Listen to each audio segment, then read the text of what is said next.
Beliau berkata, kalau Rasulullah bersabda, "Idza mata ibnu Adam man qata'a 'amaluhu illa min thalathin." Kalau seorang anak Adam meninggal dunia, sudah selesai, terputus amalnya. Amalnya sendiri terputus, ya jelas dong, karena sudah nggak bisa sholat lagi, nggak bisa puasa lagi, ya kan? Ini tidak ada hubungannya dengan bagaimana masalah menghadiahkan pahala. Kita pinggirkan dulu. Hadis ini bicara tentang bahwasanya, makanya kamu yang rajin beramal waktu hidup. Sebab apa? Kalau kamu mati, sudah berhenti amalmu. Yang biasa sholat mati, nggak bisa sholat lagi kan? Yang biasa sedekah ya sudah mati, nggak bisa sedekah lagi. Tapi ada 3 amal yang biarpun kita sudah mati, masih terus mengalir. Apa itu? Shadaqatun jariyatun. Sedekah yang Anda letakkan di sebuah tempat yang ternyata di situ kebaikannya terus terjadi, maka bersama terjadinya kebaikan tersebut akan mengalir menjadi pahala untuk Anda. Ini kan orang cerdas. Jika dikocek saya tidak punya harta kecuali hanya 100.000. Maka karena duit saya hanya 100.000, saya nggak mungkin bisa berbuat baik melengkapi semua kebutuhan orang yang merindukannya atau menginginkannya. Banyak lahan kebaikan, fakir miskin ada, orang sakit ada, ini ada, banyak. Kebaikan-kebaikan itu ada. Cuman karena duit saya pas, kecuali saya bisa, fakir miskin saya kasih, orang ini, orang kasih, orang sakit saya kasih, kalau bisa semuanya sih bagus.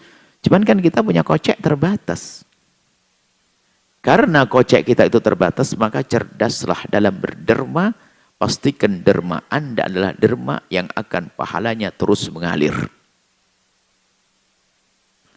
Biarpun kita sudah di alam barzah. Ada shadaqatun jariyah. Shadaqatun jariyatin, shadaqah jariyah itu terus mengalir air, mengalir pahalanya. Nah, contohnya seperti apa? Seperti yang sudah Anda lakukan di majelis ini, lihat. Anda membuat pondok pesantren. Kita sudah mati. Semoga panjang umur semuanya. Kalau kita mati nanti, lihat sebanyak anak yang sholat di sini, pahalanya mengalir ke kita. Loh, kita mati, tapi amal masih ada. Makanya terputus semuanya, kecuali kayak begini-begini ini. Loh, karena kita punya andil, punya saham, biarpun sahamnya hanya doa, karena nggak punya apa-apa. Sahamnya dengan pekerjaan di pondok semacam ini. Sahamnya dengan uang yang kita berikan. Loh, kita meninggal, mengalir semuanya. Padahal sudah nggak sholat lagi kita di alam barzah. Tapi pahala sholat terus mengalir. Pahala baca Al-Quran terus mengalir. Karena apa? Ada sedekah yang ia tempatkan, letakkan di tempat yang pahala terus mengalir. Makanya kenapa kok kita gencar membuat program ini? Di samping program di sini, program semacam ini, program yang disenangin Nabi untuk menciptakan warathatul anbiya, pewaris para Nabi. Karena memang pahalanya terus panjang kisahnya. Kita seru untuk buat pondok di sana sini. Karena yang menyelamatkan pondok. Masjid penting, oh iya. Tapi pertanyaan, siapa yang bakal ngisi masjid kalau tidak ada orang belajar? Atau ilmun yuntafa'u bihi, ilmu yang bermanfaat. Jadi ilmu yang bermanfaat itu kita ajarkan kepada seseorang, orang itu mengamalkan ilmu. Berarti sepanjang orang itu mengamalkan, kita mendapatkan pahala. Dan orang itu mengajarkan banyak orang, wow, luar biasa. Makanya orang berilmu itu pangkatnya tinggi. Yarfa'illahu ladina amanu minkum waladina utul ilma darajat. Allah akan mengangkat orang berilmu, orang beriman, dan berilmu dengan derajat tinggi. Orang yang berilmu yang diangkat.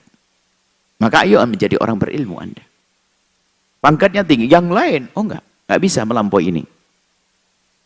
Pejabat, orang kaya tidak bisa melampaui ini. Dan mungkin ada orang yang berkata nyesel, aduh, kenapa saya tiba-tiba jadi orang kaya, nggak jadi ustadz saja. Umur sudah 70, kaya. Tapi saya pengen punya pangkat tinggi kayak jadi ustadz. Ya nggak mungkin Anda masuk pondok umur 70 tahun, ngerepoti malahan. Ulama. Kemudian, awaladun soleh, awaladin soleh, yadu'ulah. Anak soleh. Yang mendoakannya. Anak soleh.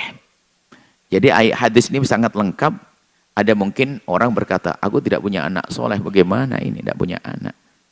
Kalau nggak punya anak kan masih ada dari sedekah jariyah untuk bisa mulia sama ilmu tadi sebelumnya. Ya ambil anaknya orang, biayai. Biar Anda dapat amal jariyah, mendapatkan ilmu yang manfaat. Jangan sampai menganggap, wah anak soleh, ya nggak punya anak gimana. Nah, Allah Maha Kasih. Bagi yang nggak punya anak, kami seru, ayo mencetak ulama. Dengan harta Anda. Jangan sampai di dunia nggak punya anak, di akhirat juga melarat nggak punya anak. Nah, ini seperti itu, maka yuk kita bergegas. Setelah Anda menyaksikan video ini, jangan lupa berselawat kepada baginda Nabi Muhammad sallallahu alaihi wa alihi wa sahbihi wasallam.